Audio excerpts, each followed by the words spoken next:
Good morning student. कल हम लोगों ने द्वितीय पाठ कर्म एव सिद्धि मंत्र, इस पाठ का हम लोगों ने जो दूसरा पैराग्राफ था वो हम लोगों ने यहाँ तक अध्ययन किया था।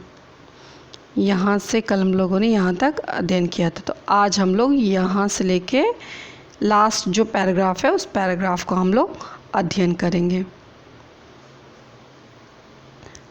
एकस्मिन् दिने प्रातः क्षेत्राणि गच्छन्। एकस्मिन् दिने एक दिन, प्रातः अर्ली इन द मॉर्निंग, क्षेत्राणि खेत में, गच्छन् गच्छन् मतलब गए, दुग्ध परिपूर्ण पात्रम हस्त दधान प्रसन्न मुखम धर्मदासम अवलोक्य रामदासः अवदत्।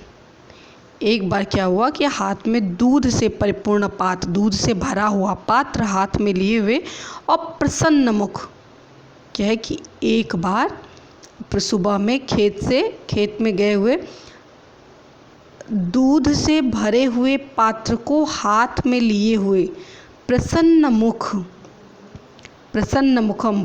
मुख से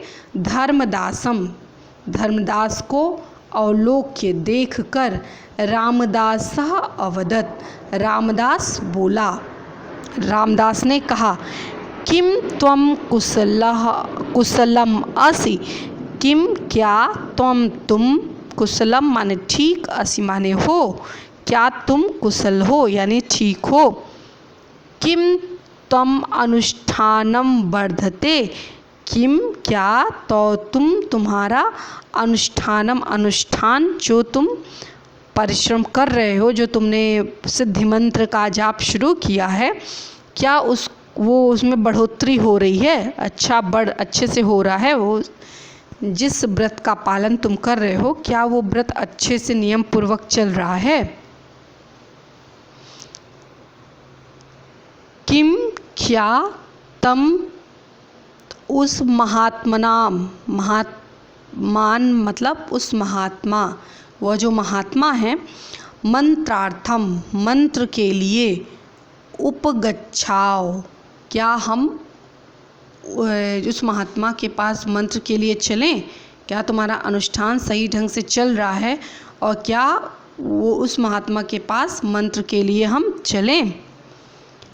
धर्मदासः प्रत्यवदत्, धर्मदास जो है उत्तर देते हुए कहा, धर्मदास ने प्रत्यवदत् प्रतिवदत् माने प्रत्युत्तर देते हुए, जवाब देते हुए कहा, मित्र वर्ष पर्यंतम श्रमम कृत्वा, वर्ष पर्यंतम मतलब वर्ष भर, श्रमम माने परिश्रम, कृत्वा करके, मया इदम सम्यक ज्ञातम, संपूर्ण वर्ष पूरे साल श्रम करने के बाद मुझे यह ज्ञात हुआ कि कर्म ही सिद्धि मंत्र है, जो कर्म होता है वही व्यक्ति का सिद्धि मंत्र होता है, मतलब कि आप कर्म के द्वारा सब कुछ प्राप्त कर सकते हैं।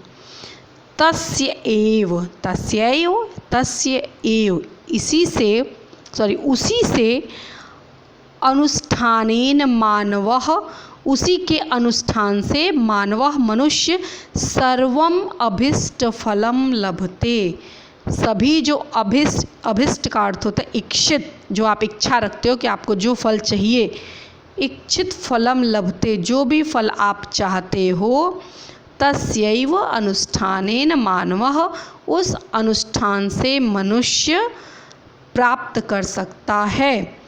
तस्यैव अनुष्ठानस्य प्रभावेण, उस अनुष्ठान के ही प्रभाव से, तृतीया विभक्ति एक वचन, उसी अनुष्ठान के प्रभाव से, संप्रति इस समय, अहम मैं, पुनः माने फिर से, सुख समृद्धि च, उसी अनुष्ठान के प्रभाव से इस समय मैं फिर से सुख समृद्धि का अनुभव कर रहा हूँ। मैं इस समय उस अनुष्ठान से, कौन सा अनुष्ठान कि परिश्रम का महत्व, सो कर्म का महत्व, कर्म एवं सिद्धि मंत्र, तो उस महत्व को मैं महसूस कर रहा हूँ। तो प्रसन्नो भूत्वा स्वस्थाने अगच्छताम। तो माने वे दोनों, प्रसन्न माने खुश होकर के, खुश, भूत्वा माने होकर, स्व माने अपने, स्वस्थानम अपने अपने, स्व अपने अपने स्थान यानी अपने अपने घर को, अगच्छताम, अगच्छताम माने गए, वे दोनों अपने अपने घर चले गए। एक बार फिर से देखेंगे। एक दिन सुबह क्षेत्र में गए हुए, खेत में गए हुए, दुग्ध से परिपूर्ण हाथ में दूध लिए हुए और प्रसन्न मुख से धर्मदास को देखकर रामदास ने कहा कि क्या तुम ठीक हो? तो क्या तुम्हारा अनुष्ठान अच्छे से चल रहा है? और क्या हम महात्मा के पास जो है वो चले मंत्र के लिए? तो धर्मदास ने उत्तर दिया कि मित्र, वह पूरा वर्ष कठोर श्रम करने के बाद मुझे यह ज्ञात हुआ, सम्यक माने अच्छे ढंग से मुझे ज्ञात हुआ कि जो व्यक्ति का कर्म होता है वही सिद्धि मंत्र होता है, हर मंत्रों को देने वाला होता है। उसी प्रकार और यही जो होता है उसी के अनुष्ठान से सभी कुछ मैं अभिष्ट, व्यक्ति चाहे तो अभिष्ट फल जो है प्राप्त कर सकता है। और उसी अनुष्ठान के प्रभाव से मैं इस समय पुनः सुख समृद्धि का अनुभव कर रहा हूँ। सो इस प्रकार दोनों प्रसन्न होकर के अपने अपने स्थान पर चले गए। सो यह इस प्रकार से आपका जो दूसरा लेसन है, इस दूसरे लेसन का अनुवाद जो है वो पूर्ण हो गया। सो नेक्स्ट क्लास में हम इसका जो एक्सरसाइज है उस एक्सरसाइज का हम लोग अध्ययन कर सॉल्व करेंगे कि किस प्रश्न का क्या उत्तर है। ये इसका शब्दार्थ है। इस शब्दार्थ आपको कोई भी कठिनता आने पे, कोई भी कठिनाई आने पे इसका आप शब्दार्थ देख करके इसका अर्थ जो है जानने का प्रयास करेंगे।